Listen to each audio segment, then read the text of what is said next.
Yeah, when we're kids, we can generate a lot more ideas than we can as adults. And one of the reasons is as we grow older, we start adopting all kinds of rules and assumptions that are not really real, but we've got them anyway. And here's one quick way of illustrating this.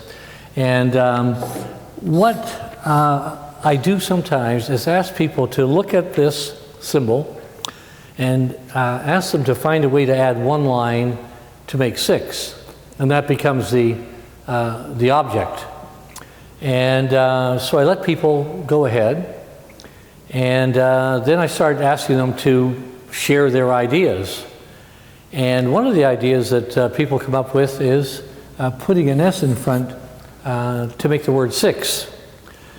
And often this is something a little kid will get faster than an adult will. And when I ask people, why did it take so long to get this? Why was it so difficult as an adult? One of the answers is, well, I thought the lines should be straight because the other ones were. And we have a little man on our shoulders, we don't know he's there, and he says, keep the line straight. So he's guiding us into that rule without us knowing it. So what we do a lot is assume. And assumptions are okay, but when they're hidden and unconscious, they get in the way. So we have to be looking for what hidden assumptions might we be making that cause us to have trouble.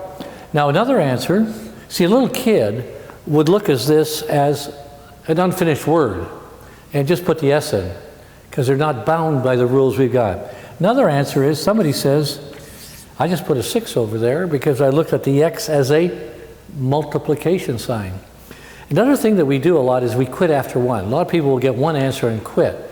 What we try to get them to do is, no matter how good your answer is, look for another and look for another. Another thing that happens is somebody will say, you know what I did? I put a little thing there to make 6. How many people in the room did that? Only one person. If we were little kids, how many would do this? Everybody would do it. Why? What's the problem? Somebody says, I thought you had to use the X. Did I say you had to use the X? No, but the little man on your shoulder said, make sure you use everything. Now in school, you would use everything. You would say, why'd they give it to me if I don't have to use it? But you don't have to use it, and that blocks us from getting a very simple answer here. Another answer is, I'll say, did anybody in the room do that? And somebody will say, well, I did it, but I didn't say anything. Why? Because I thought you had to use the 1. Pretend we don't have the 1. Omit it. Where are all the 6s?